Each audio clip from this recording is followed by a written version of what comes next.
जड़ांवाला में एक ऐसा खानदान भी है जो आंखों जैसी नेमत से महरूम है।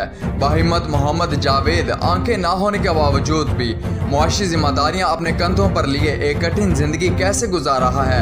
मजीद देखते हैं मियां आबिद हुसैन की इस रिपोर्ट में। जी बिल्कुल, जड़ांवाला 240 मोड़ मोहल्ला सुल्तान पार्क का एक ऐसा नबीना खानदान जो आज भी किसी मसीहे का मुंतजिर है।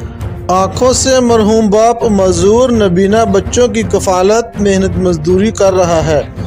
बाप मोहम्मद जावेद और इसके 3 बेटे आँखों जैसी नेमत से मरहूम होने के बावजूद ज़िंदगी बसर कर रहे हैं।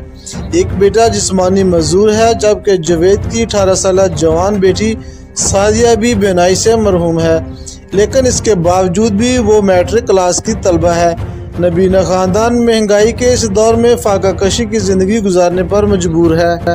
इस कठिन ज़िंदगी में हालात की सितमज़रफ़ी ये है कि नबीना खानदान का ज़ाती मकान भी नहीं है, जबकि किसी रिश्तेदार ने भी इंसानी अखलाकी और हमदर्दी जैसी अनमोल हीरों को इस मुस्तक खानदान पर निछावर न किया।